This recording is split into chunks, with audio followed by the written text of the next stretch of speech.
being here. Thank you. I am really grateful, and we are all grateful, I think. Did we have a round of applause? Did you applaud for April? I think you did. Okay, there we go. Yes. Okay. Awesome. So, I don't know. How should we use our time? Do you have an opinion about it? I have opinions. Well, first, can I just acknowledge I chose you as my host because you were a huge part of my journey, and you were such an inspiration for me when I was here. And you probably don't know the impact that you had on my life. So thank you. Actually, I'm going to cry. I didn't think you were going to say that. Actually, I'm a little bit choked up. All my former students are unicorns. Actually, you might be the only one. You'll be the only person I know. I think so. But Yale should have more unicorn CEOs. Yeah, we should. I don't know. Yeah. Maybe we should start in a dark place. What should we be doing different? How can we have more April Coes? Yeah. I don't know. I feel like for the center, I think, is a start. I mean, this didn't That's exist true. when I was That's here. True. And this is a new building. Yeah. Yes. Tsai donated to support entrepreneurship at Yale, and now there's all sorts of things. Yeah. But that was not the case when you were here. No. No. I had to deal with SOM. I had to scrap You had to deal with that? I don't even know what does it mean to deal with SOM. We met in dark corners. We actually, I think I looked at my email last night to see when we first met. And I think it was 2015, and you were in management of software development with me together. And I was like your top student. You have always been the top. Yes, that is true. I think that is true, which is why you TA'd for you, yeah. An entrepreneurship class. Apps Programming and Entrepreneurship was the name of the class. Yeah. It was awesome. We had so much fun. But enough reliving our history together. We should get to the meat of things. I'm really touched about what you said. Spring Health. Tell me, I want to know, who are your customers? What are the problems that your customers experience, and what is the solution that you offer to your customers' problems? Okay. So we started Spring Health with the founding idea that faster access to mental health care is meaningless if the care doesn't actually work for you. And unfortunately, most of the time, the care doesn't actually work. People have to try drug after drug, provider after provider, program after program, until they finally find something quite randomly that works for them. And I personally went through that journey. Most people go through that journey. I had a 10-year plus journey with my own mental health. Struggled quite a bit with my mental health actually while I was here at Yale. And so I was very personally invested in solving this trial and error problem within mental health care. So I met my now co-founder, who was a PhD candidate at the time. He graduated. I was actually finishing up my last year at Yale after having dropped out for a few years to start another company. And so I was looking for an idea, and I came across my co-founder's paper, which he published in one of the world's top medical journals called The Lancet, and it was describing the first ever machine learning model proven to outperform the average psychiatrist in matching someone to the right treatment for them. And as soon as I read the paper, I thought, this is what I needed in my own journey, and this represents the future of mental health care. So I reached out to him cold. I literally looked him up on the Yale directory and looked up his email address, and I sent him an email. We still have the cold email. It's really embarrassingly formal and awkward, but I asked him to coffee. We went to Coffee with a K, and it's still there, right? Coffee with a K, yeah. And we walked up Hill House and just talked about the future of mental health care together, and just agreed that the future of mental health care would be data-driven. It would be much more precise. It would be much more personalized. So we had this incredible IP. We went through the whole shenanigans of getting the license on the IP from Yale, and then we graduated, we incorporated, and then basically everything about the company was about data. It was about how do we get more data to build more comprehensive, more accurate algorithms. And so one thing led to another. It's a long story, but basically we decided, okay, in order to get this data, we need to collect it ourselves. We need to build a product that enables us to collect the data. And the product needs to be comprehensive, and it needs to include care delivery and a provider network. So then we built out the provider network. And then we looked for a buyer for the product. And I think that was a big moment for us when we realized, there's tremendous need from employers to provide their employees with a much better mental health benefit. So then we exploited that opportunity and just went after every HR leader we could get in front of. started selling this HR benefit solution and really just took off. So we entered that market 4.5 years ago, and just sold so quickly without, a perfect pitch or a perfect product. So anyway, so the answer to your question is we're now a comprehensive mental health benefit for large employers and health plans. All these big companies, they give Spring Health to all of their employees and their family members. And you sign up, you take an assessment, and then you get matched to the right mental health care for you so that you don't have to go through that trial and error. So it could be a meditation exercise, it could be coaching, it could be therapy, it could be psychiatry. Really depends on your profile. And then we deliver seamless access to whatever it is we recommend. So if it's a provider, next day access is always available. So yeah, that's what Spring Health's all about. So if I'm the customer, I would purchase this alongside healthcare. So it's the same customer that's purchasing healthcare for employees. Is that true? Did I understand that right? Yes, okay. Exactly. They own the healthcare budget, they own the yes. insurance budget. Yes. Yeah, it's the benefits leader. So like in big enterprises, it tends to be the global director of benefits, who's like the like healthcare benefits usually, who's like the champion, and then the budget comes from the VP of Comp and Ben. Okay. Sometimes even the CHRO. And just rewinding to where you started about your co-founder's paper, as I recall, please correct me if I'm wrong, the paper is like, I know these things about you and I can predict what antidepressant works for you. Is that right? Yeah. That's the starting point. Yeah. But that's not the ending, but the ending point is like, I'm going to predict what therapist, or you should be meditating, or whatever. I thought it was interesting, this thing about you needed data. Like, you just don't have data. Data aren't just sitting around. Yeah. Precisely. But it almost seemed, you said something that also threw me for a loop. You said you built this thing and then you went looking for a market? And I thought, I know. Isn't that wrong? I know that's wrong. Well, okay. Well, let's talk about it. So I think you should, I'm sorry to interrupt. Oh, no. Why is it wrong? Yeah. Maybe you can tell people why it's wrong first. Okay. Why is it wrong? Because you have to iterate you have to start with the customer, right? You have to start with the customers. I would have failed your class if I attended it now. But you have to start with the customer. You have to start backward. You have to work backwards from their pain points, and you have to build around their pain points. And so it's much better to have the start of an idea start from a conversation around what pain points the customer has, and ask them if this would solve their problem, if this would solve their problem, and then iterate on that. Spring Health was a combination of that approach as well as this vision that was like so pure and has stayed consistent since I met you and since day one. So our vision was always around, we had this incredibly strong thesis around data. We couldn't find data sets that would be amenable to the machine learning that we were doing. So we were like, okay, we need to build our own data sets. So that kind of theme was all throughout, and it really was our North Star in deciding kind of what steps to take. And initially we had a software, we thought, okay, we're going to embed these algorithms in software. We're going to sell it to health systems so that providers can make better decisions.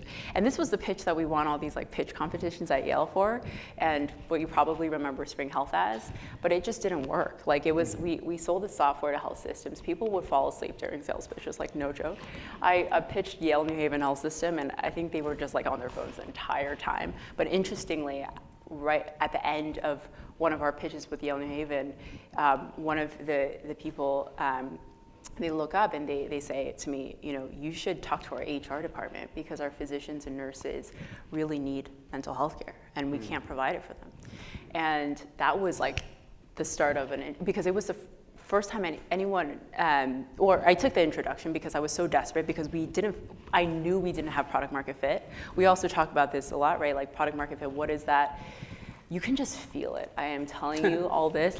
Every entrepreneur used to tell me, oh, if you have product market fit, you can just feel it. And I knew at the time, whatever they were talking about, I didn't have because there just wasn't really good momentum behind what we were building.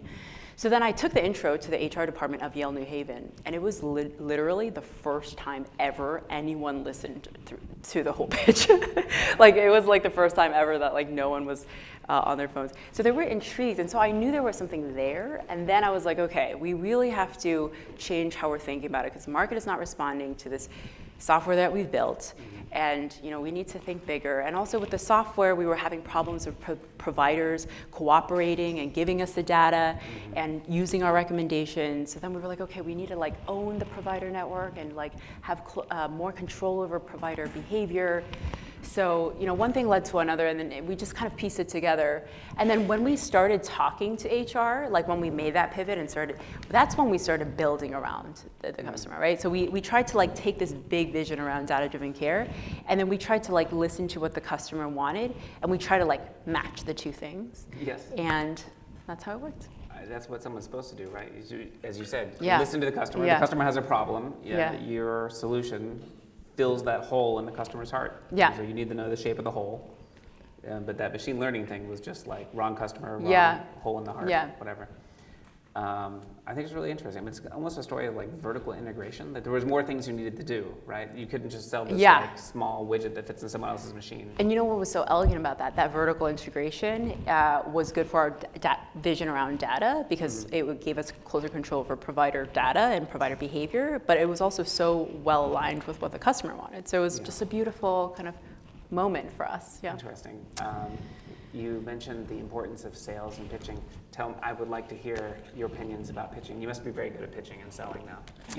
I would say you seem very polished now. I mean, it has not been many years since we were apart, but you're much more polished than you were before. Yeah, no, for sure. Yeah, it's a little bit unsettling. Oh. I've not changed. Well, I've had a lot of practice, and I will say selling is my least favorite part of the job, but I think that I'm an introvert. I like to just be alone, and I like to, work and operate internally. But I think one of the reasons why we've been successful so far is I forced myself to sell, because a founder CEO cannot abdicate that responsibility. They cannot delegate that responsibility, because you will have no idea what to build. It was every single conversation, every awkward sales conversation that I had with customers that really told me, what resonated, what didn't. When did they start falling asleep? When did they start checking their phone? When did their eyes light up, right? Those kind of things, you can't be like, hey, sales rep, go out into the field and tell me what happened, right? You can't get that data. So I forced myself to go out there, and that's how I got my practice, and that's how I'm much better at it now. What was that like? It must have been, I don't know, uncomfortable, difficult, didn't go well Totally. The first few times? I mean, also imagine, I'm 30 now, which is kind of legit old. I don't know, 30 is the new 10? I don't know. But 23, 24, and I'm embarrassed for myself when I think about the pitches that we did, because I must have come across so young and green, and I was called green a lot, and a lot of people called you green in a meeting? Yeah. That's a weird thing. Yeah. And and people would say, they would just give me their nice smile and There's a word for that. It's not a polite word. But yeah, so it was embarrassing and painful, but it's a rite of passage, especially for young entrepreneurs, and yeah. But I would say and just to speak to that a little bit, I think some people are like, oh, how do we become the youngest female unicorn? And it's interesting because I feel so ambivalent about it. I feel like I've just made it so much harder for myself by starting so young and without any experience. I could have not made so many mistakes, especially management mistakes. I could have been a lot more polished. I could have, commanded respect earlier on more easily. Wait, you could have done these things if you had done what? If I had 20 years of management consulting experience or something like that, or worked at a startup or operational experience, something. I literally had zero professional resume. You would prefer that world? I don't understand what you're saying. No, because I would prefer that because it would have been a lot easier. But at the same time, I would say my advantage was I was the green young thing that people were just oh, you're probably not threatening. Let me talk to you and let me help you, and And then also I was incredibly voracious in terms of my my curiosity. I always assumed I knew nothing, like literally, and I always assumed I didn't have the answer, and I was extremely paranoid about all my blind spots, and so I just had a tendency to, really absorb as much feedback and knowledge as possible, and I think that led to a better product, faster speed, because I really operated on first principles because I had nothing else really. Like I was just like, oh, I should probably do this now and do this now, right? And so I think that helped a lot. And I wouldn't underestimate that superpower for young founders. We ought to cultivate our customer curiosity. This is an important thing. Yes, I think that some folks who have lots, like decades of experience before they start companies, I think first of all, they have, I think they have like an ego that sometimes or a sense of knowing that prevents them from really listening. And I think that can be a huge barrier for a lot of more experienced entrepreneurs. But yeah, I don't know. It's a trade-off, right? Like I do wish I had more experience before starting Spring Health because it would have prevented a lot of pain.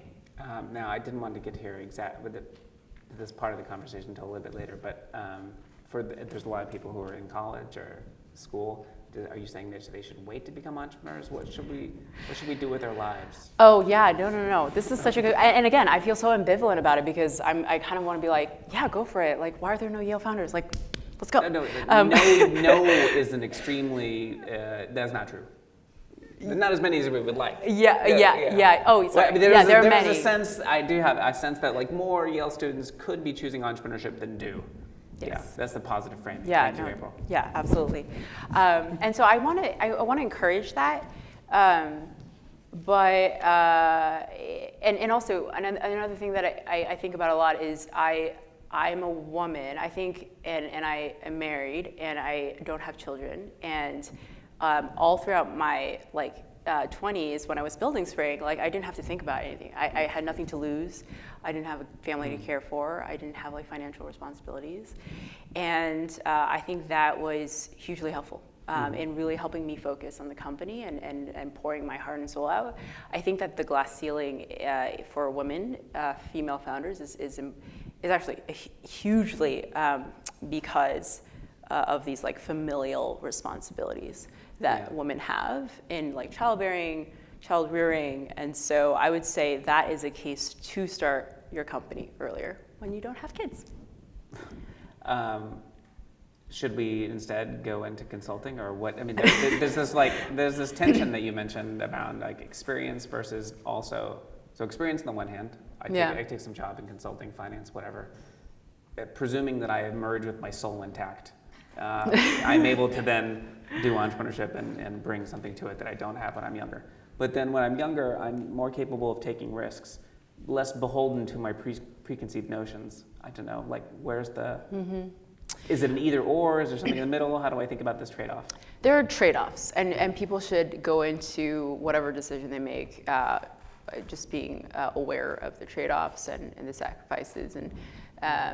And look, if you're deeply passionate about building a company like I was, and you really don't see any other path for you, which was how I felt, then you should go for it. Then you should be fearless, and you should know that it's going to be really, really hard, but that you can do it. You just have to be resilient, and so I definitely want to emphasize that.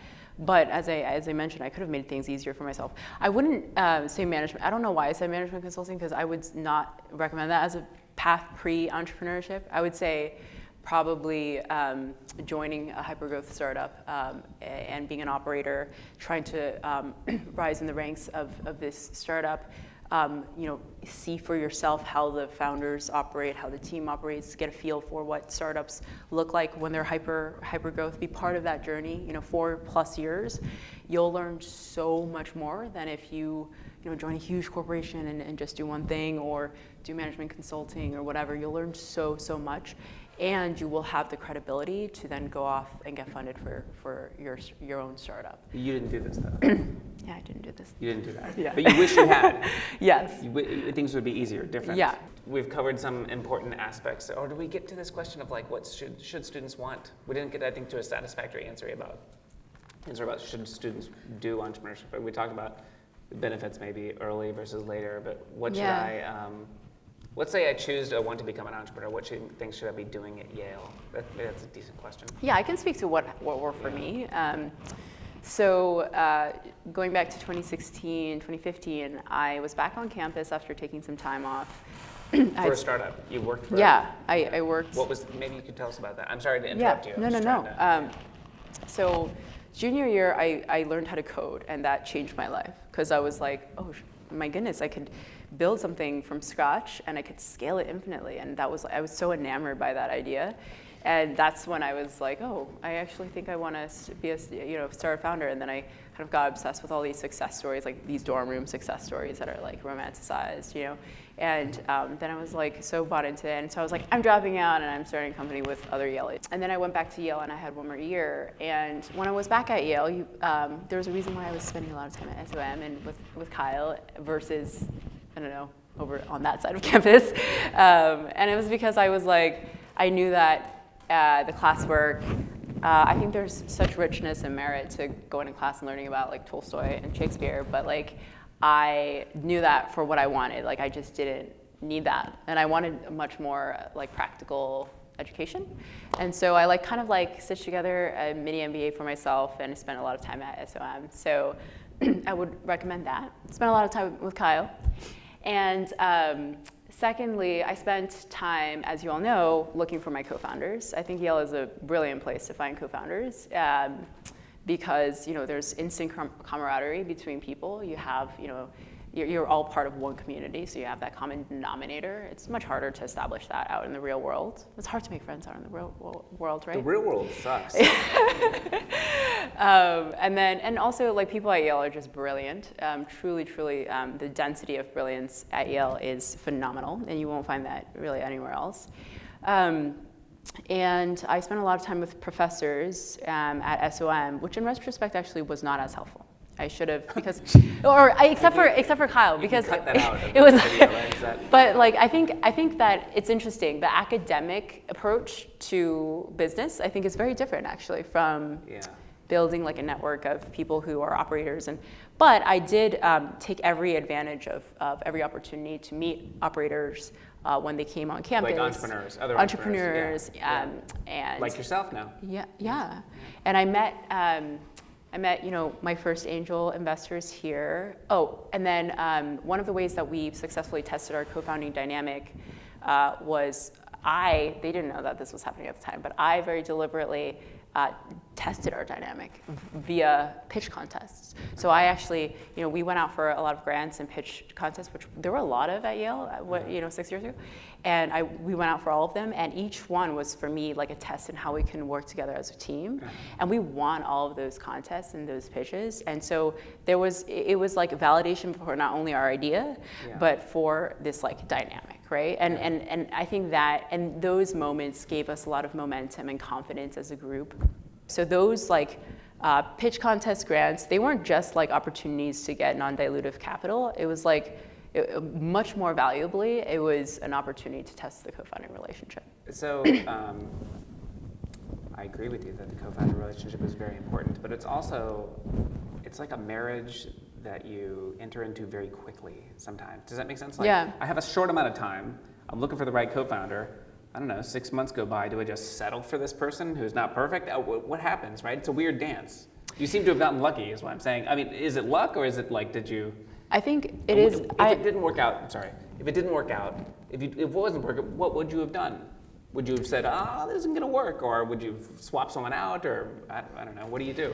I think, to be honest, like if it hadn't worked out in the early days, I would have stopped. And but now there's much less dependency on one individual at Spring Health. Like the dependency on individuals actually lessens over time as you scale. Well, kind of makes sense, but like, and even the dependency, hopefully, of the company on me. Like I hope it goes away over time, right? And there is a viable succession plan, and others can lead the company well. Anyway, but I think that to answer your question, I think I think I was extraordinarily lucky. But I also I think I just found a brilliant human as my co-founder who is like also just like deeply caring and great in so many ways. Yeah, what matters? What matters? Well, generally to entrepreneurship, I think it's self-awareness, right? So self-awareness and low ego. I think that resilience is really important because starting companies is very hard. I think entrepreneurship is glamorized too much, and I think that it is not glamorous. It is hard work, and 800 people and their families' livelihoods depend on me to a certain extent now. And then I have millions of lives that our company is responsible for, and the people who receive healthcare through yeah. Spring Health. Yeah. And so it's a big responsibility, and it's soul crushing some days, and so yeah, you have to have a lot of resilience, and I'm really proud of myself for having a lot of resilience. I think there were lots of moments where I could have called it, but I didn't. The one piece of advice that I always give in conversations like this is to read a book called The Dip by Seth Godin. And it's really short, so it will take you like literally 5 minutes. But it's an incredible book, and it changed my life. Really? And it basically, have you read it? No, actually I haven't. You should reread it. I will read it. But it basically, the premise is simple. It's that the thing that distinguishes successful people and not successful people is successful people work through the dip. So in every journey and anything hard that you're trying to achieve, there's always inevitably a dip. Right, like you start off with so much momentum, excitement, blah blah blah, and then it gets so crushingly hard, and then people just give up in that dip, right? But the people who are successful are the people who push through that dip. And so one of the ways that you can, counter this reality is by setting up front on your journey. What are the criteria, or what are the events, or what are the things that need to happen for you to quit? And don't quit unless those things happen. And everything else, just like push through and know that you will inevitably experience lots of dips in your journey. And that's helped me a lot because I said up front in my Spring Health journey, I very deliberately said, I will not quit unless blank. Yeah. And it hasn't happened, and so I haven't quit. That's interesting. There's a lot there I want to ask you. But I also feel like I've monopolized your time. I should take questions from everyone here. Thank you for your patience for my questions. God. Okay. I'm just going to, please. Oh, stop it. Yeah, there we go. Yeah, you can cue at the mic, I guess. That's better for me. Then I don't have to pick favorites or anything like that. It's wonderful.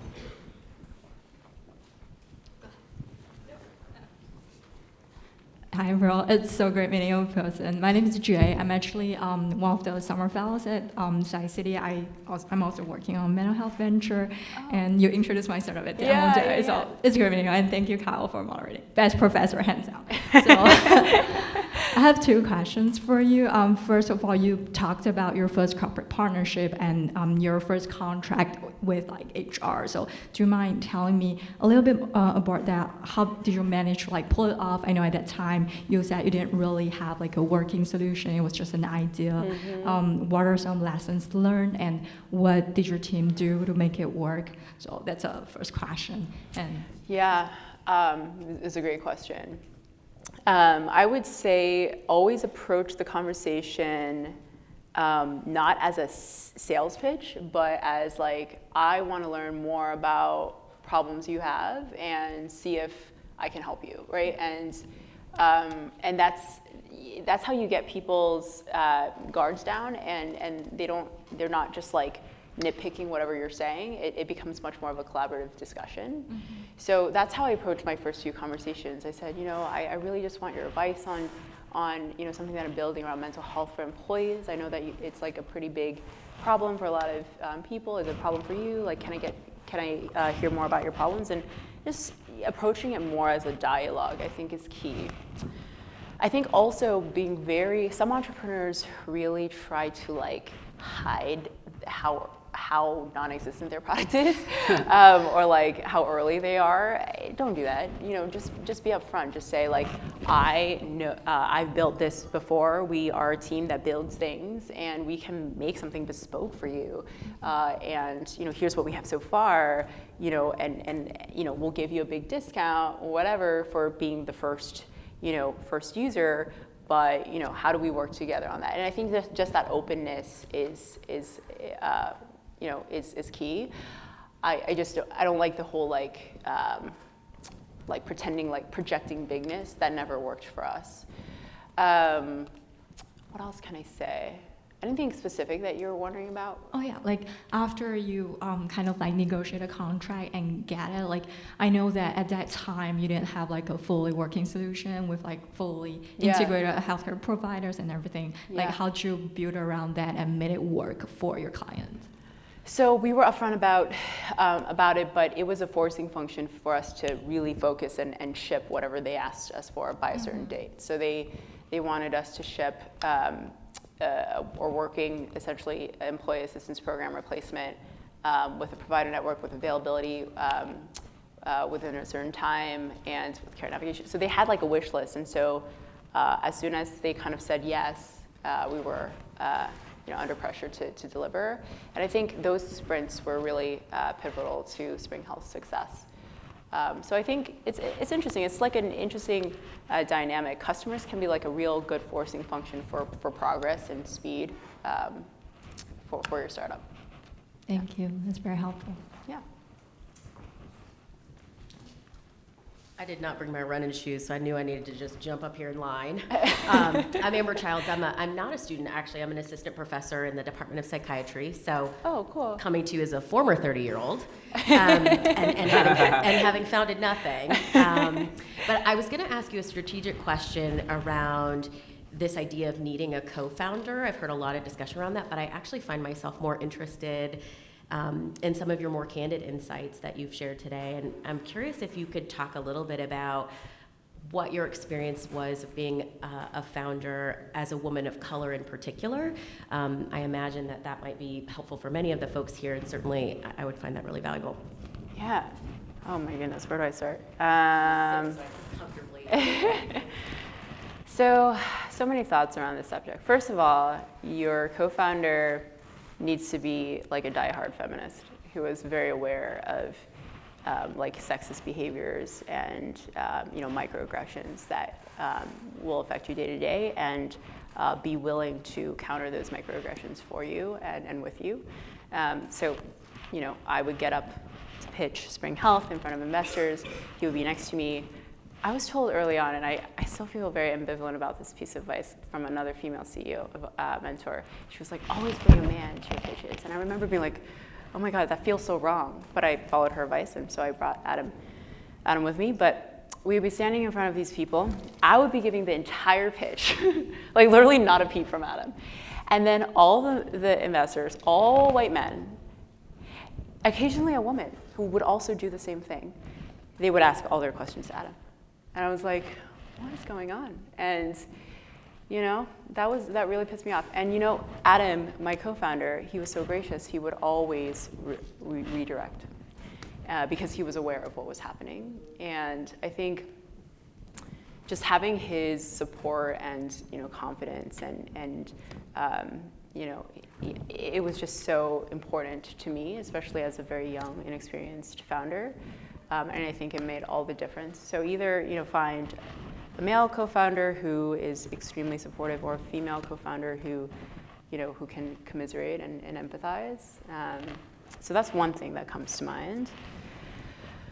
I think that there is a strange fixation on like young female CEOs, and there's like this like weird tendency from media to like build up young female CEOs and then like tear them down. It's been hard, but also I try not to let it get to me. And I think that I feel very fortunate to be sitting in a position where I can serve as a role model for others. I didn't have people who looked like me when I was going in my journey. And I would have latched on to that. So I feel very fortunate that I can be in that role today. And then I also think it's partially our responsibility as female CEOs to succeed, so that we can provide that pattern matching and pattern recognition for VCs, because venture capital is just all about pattern recognition. Hi, well, thank you so much for coming. I have a question. So you have a great idea, you have a gap in healthcare that you want to fix, you have a co-founder and a ton of motivation. How do you go from being an idealist to a realist and making it happen? That's such a great question. I think the best CEO founders are a mix of both.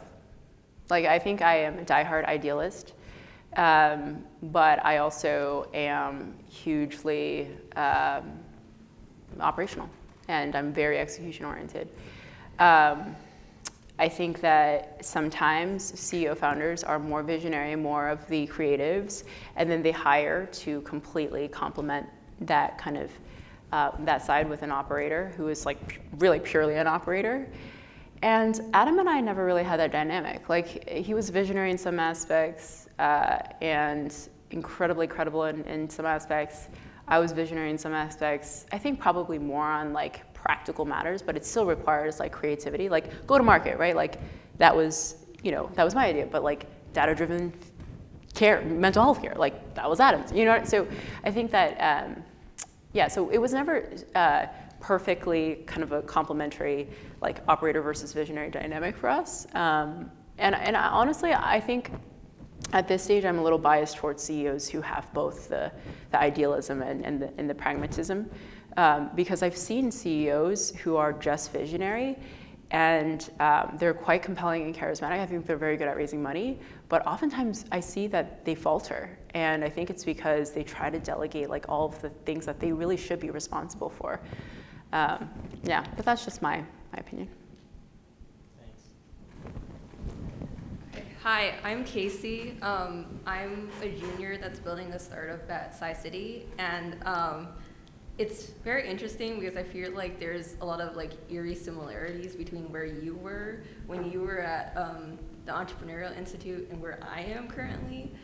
So I have two questions. The first one is, how did you manage your mental health like while you were at Yale building a startup?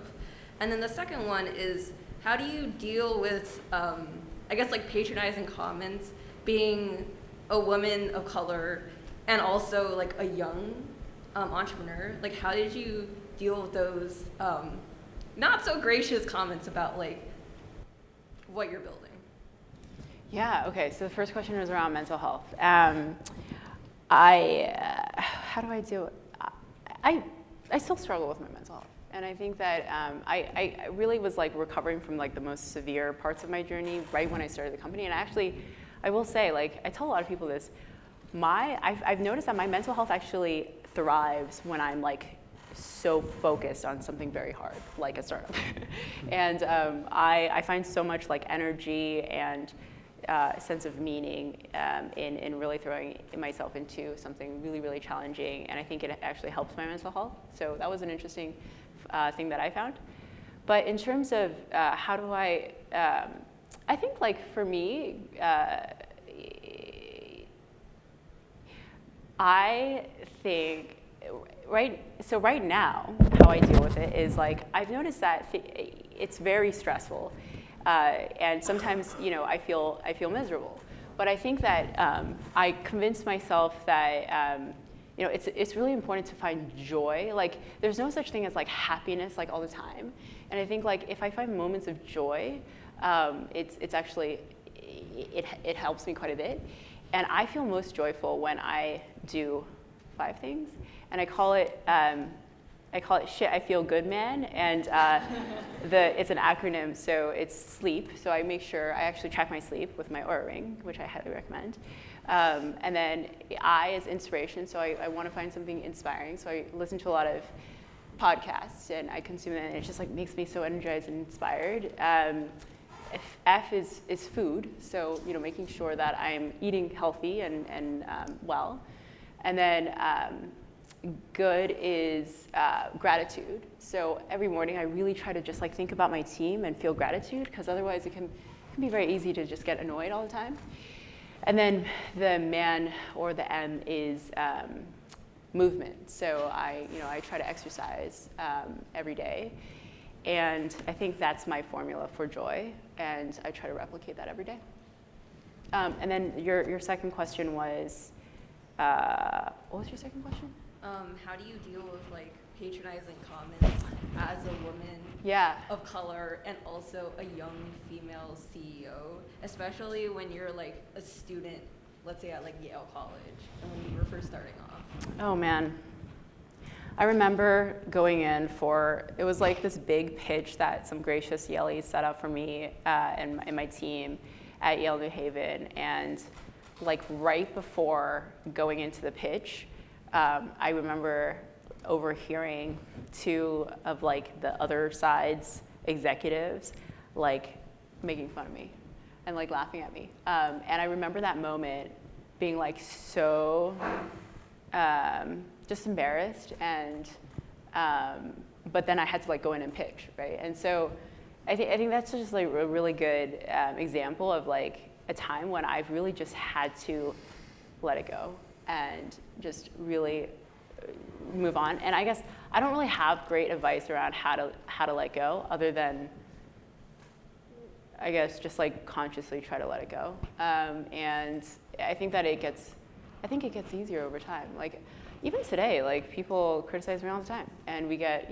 questions from employees or customers, and they're really hard, and I think that over time your skin gets a lot thicker, and you just build up much more resilience against those types of comments. And you just have to let it slide, because like ultimately no one can steal your joy unless you let them, and like they could ruin your day, or that you could just like be like, oh, I guess that's their problem, and just move on. Hopefully that's helpful. I'm really curious, when you're starting out to build out your offering and your product, you think about Spring Health, your big rival is EAP programs, employee assistance programs, and there are a lot of inefficiencies. You think about lack of access to care, lack of convenient care. They don't have their own providers, so you don't really know what the quality that they're contracting to, and honestly, you're probably not going to get culturally competent care either. So when you think about building out Spring Health, do you try to address everything at once when you're creating this offering? And then now that you're a late stage startup, and there are even more opportunities for digital health because a lot of the policies that are coming out from both the FDA and from HHS, like how do you go about determining what's that next big thing that you need to incorporate into your offering? Yeah, I love that, because we're actually right now, as we speak, going through a next big thing exercise at my company to really try to uncover what the next big thing is.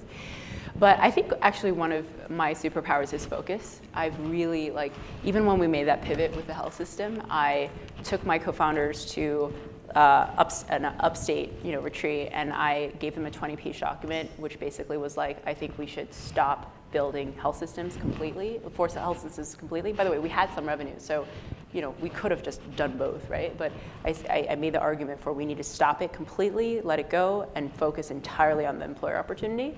And I think that's one of the proudest moments that I have of Spring, of really just making the hard choice to kill something that we had built and really just focus on one thing at a time.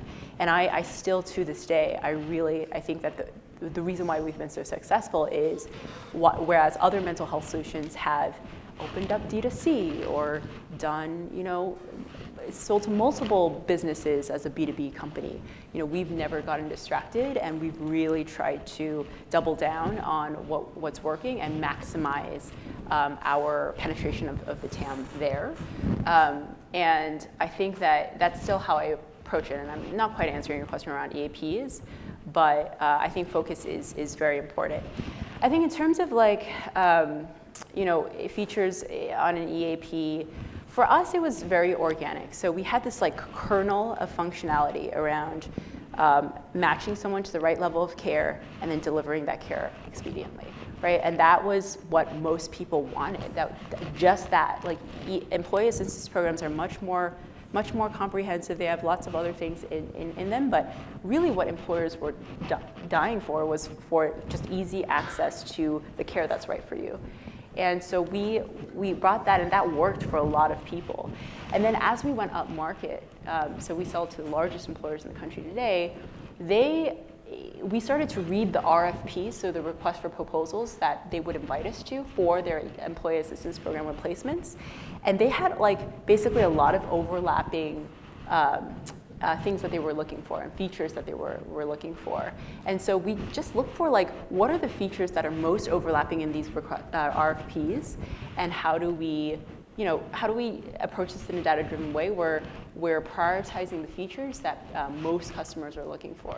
And so, and that's how we sequence our roadmap. So again, going back to Kyle's point, like we start with the customer. We're like all the ancillary things that are not necessarily mission aligned with us, like building like a call center for customer support, or building just the random things that are like, those are important to go to market, but they're not mission aligned. So the way that we approach how we prioritize those features is really just by asking customers and understanding what are the biggest pain points.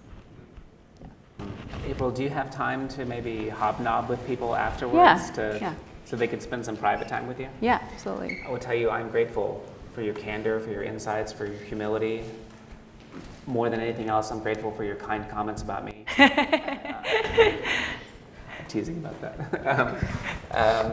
It means a lot to us that you have returned to share your experience with Yale students. You are the embodiment of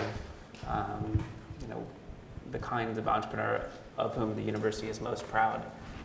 Thank you for making the world a better place with your business. Do something that is impactful. So thank you for coming back, April. I'm grateful. Can we have a big round of applause?